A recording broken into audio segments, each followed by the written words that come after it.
Привет! Мы едем в Иудейскую пустыню, в то место, где Давид скрывался от царя Саула. Что? Не поняла.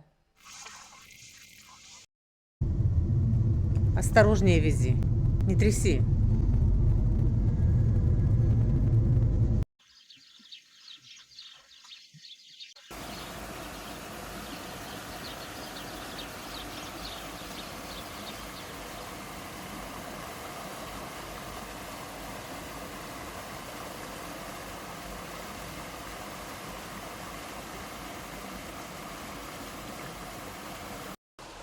Обожаю это место. И это да, в Иудейской пустыне. Оазис Эйн-Геди.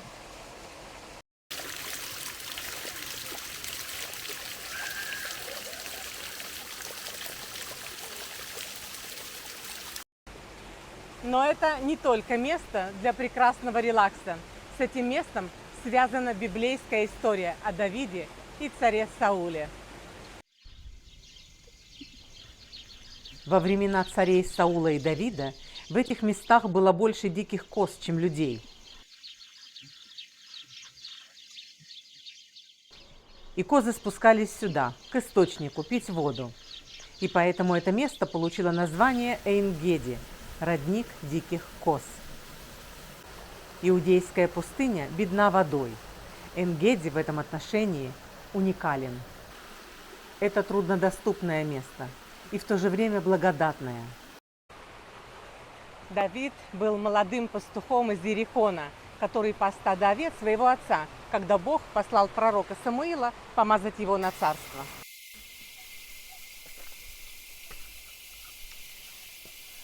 Когда свободе израильтян грозило войско филистимлян во главе с грозным великаном Голиафом, Давид, который пришел в стан израильтян, чтобы накормить своих братьев, вызвался принять вызов Голиафа и сразил его, выстрелив из прощи.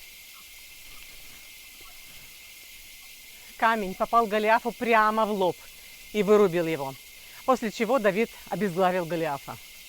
Кстати, об этом эпизоде я рассказывала в одном из своих видео. Ссылку оставлю в описании и где-то вот здесь.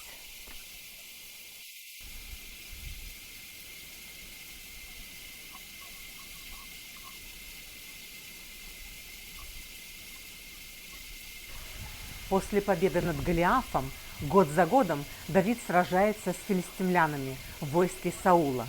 Он становится воином, вождем, героем.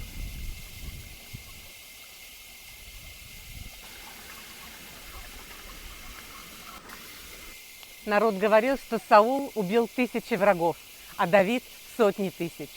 И вот это породило зависть и ненависть царя Саула. Боясь, что он может потерять свою силу и царство, Саул начинает преследовать Давида. И Саул приходит сюда, в Иудейскую пустыню, к источнику Эйн-Геди.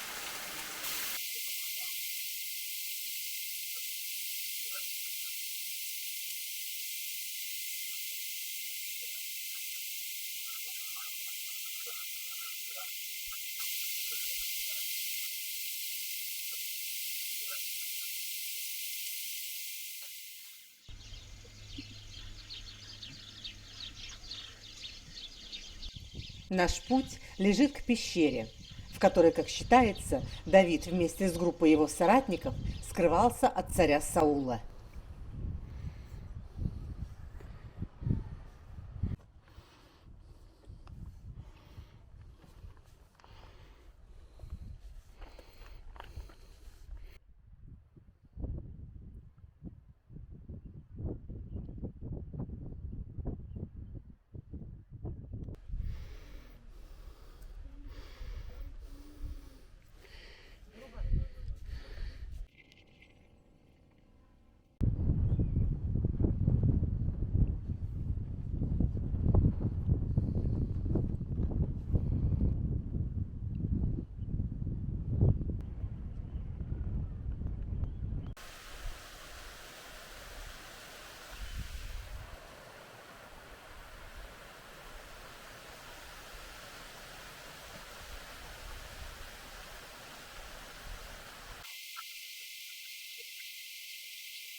Саул не знает, где прячется Давид и его небольшая группа воинов.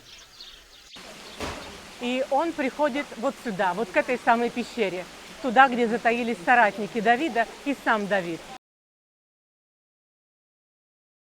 Давид и его соратники прятались вот где-то здесь, а Саул где-то там. Ну и ничто человеческое не чуждо и царям. Саулу приспичило помочиться. И вот во время этого самого действия Давид незаметно подкрадывается к нему сзади и отрезает кусок его одежды и возвращается к своим соратникам вот в эту самую пещеру.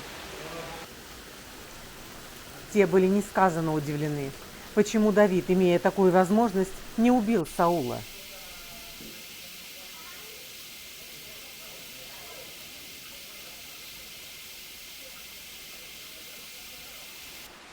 А затем происходит второе, что они не могут понять. Давид выходит из пещеры, и он зовет Саула, выдавая свое местоположение. Все, что делал Давид, казалось им совершенно иррациональным.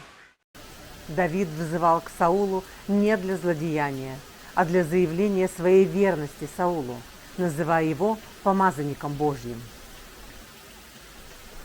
Лишение жизни Саула не было способом для Давида стать царем.